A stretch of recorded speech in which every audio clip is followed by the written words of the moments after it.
Nakita na ang PTV Balita ngayon. Tinututukan ngayon ni Pangulong Ferdinand R. Marcos Jr. ang sitwasyon sa mga lugar na nasalanta ng Bagyong Tino.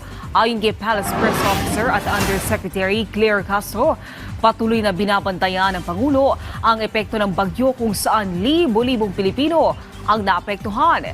Ikinalugod din ng Pangulo na agarang nakapagsagawa ng preemptive evacuation para sa kaligtasan ng mga residente sa apektadong lugar. Tiniyak din ng punong ehekutibo na nakahanda ang mabilis na pamamahagi ng family food pack ng DSWD para sa mga nasalanta.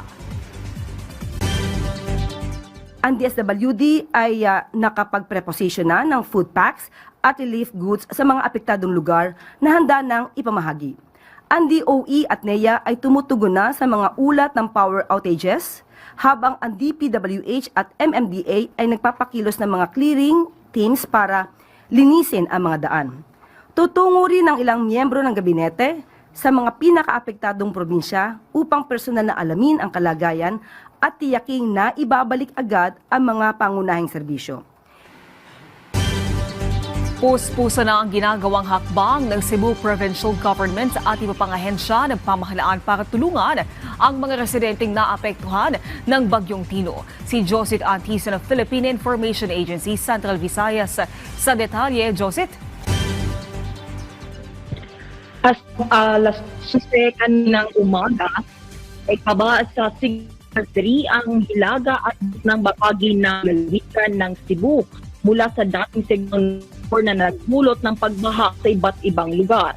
Inungkahi ni Cebu Province Governor Pamela Baricuatro sa isang panayam na kasalukuyan ng nagpapadala ng mga rescue responder sa mga apektadong lugar na naiulat na may pagbaha matapos sa pansamantalang pagsusuke ng rescue operations dahil sa malakas na hangin at bling debris na dala nito. Ayon kay PDRMO Head Retired Colonel Dennis Pastor, mga lugar na naiulat may mapanganib na pagbaha ay nasa mga local government ng Danao, Liloan, Consolacion, Mandaue City, Cebu City at Talisay City. Sa ngayon, iniulat ng Cebu Police Special Office na abot sa 400 na kapulisan ang na-deploy mula kami para sa mga kakailangang rescue operation. Sa unang DRRMO na kaya Armed Forces operations, lalo na Liloan at Consolacion.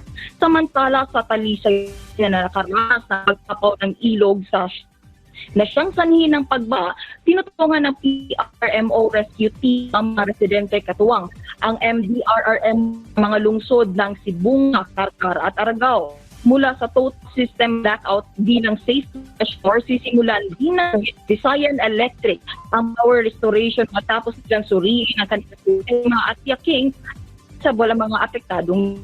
Habang naibalik ang dalawang transmission line, patuloy pa rin ang pagsasagawa ng GCP ng patrol at restoration work sa mga accessible na lugar.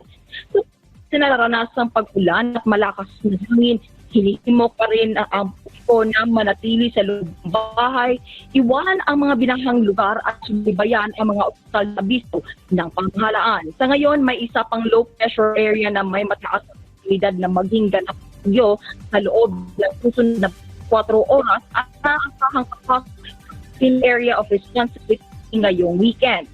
Kung sa ng hilaga ng Luzon.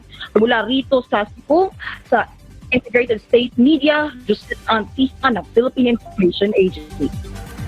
Maraming salamat, Josit Antisa ng Philippine Information Agency Central Visayas.